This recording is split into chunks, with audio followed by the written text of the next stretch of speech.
সম্প্রতি এল ক্লাসিকোতে Spanish club বার্সেলোনার কাছে 5-2 গোলের ব্যবধানে হারতে হয় রিয়ালকে। তবে দুর্দান্ত প্রত্যাবর্তন করে সেল্টাকে 5-2 গোলের ব্যবধানে হারিয়ে নাটকীয় জয় নিশ্চিত করল রিয়াল মাদ্রিদ। 7 গোলের এই ম্যাচে অতিরিক্ত সময়ে 3 গোল করে জয়ী হয়ে মাঠ ছাড়েন কার্লো আনচেলত্তির শিষ্যরা। রাতে সান্তিয়াগো বার্নাবিউ স্টেডিয়ামে সেল্তা ভিগোর বিপক্ষে 5-2 গোলের বড় জয় পায় রিয়াল মাদ্রিদ। ম্যাচের 37তম মিনিটে প্রথম গোলটি করেন কিলিয়ান এমবাপ্পে। দুর্দান্ত পাসের মাধ্যমে ভিনিসিয়াস জুনিয়র দ্বিতীয় গোলটি করেন 48 মিনিটে। তবে সেল্তা ভিগো সহজে হাল ছাড়েনি। 83তম মিনিটে কামাভিঙ্গার একটি ভুল পাসের কারণে 2-1 গোল করে এগিয়ে যায় সেল্তা ভিগো।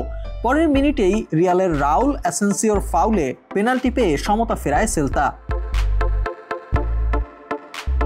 যথেষ্ট নাটকীয়তার পর অতিরিক্ত সময়ে শোচনীয়ভাবে ম্যাচটি জিতে নেয় রিয়াল মাদ্রিদ। 112তম মিনিটে এনরিকের দুর্দান্ত শটে আবারও এগিয়ে যায় তারা। এরপর 119তম মিনিটে ভালভার্দে গোল করে ব্যবধান আরও বৃদ্ধি করেন। শেষ পর্যন্ত 5-2 গোলের জয় নিশ্চিত করে রিয়াল মাদ্রিদ।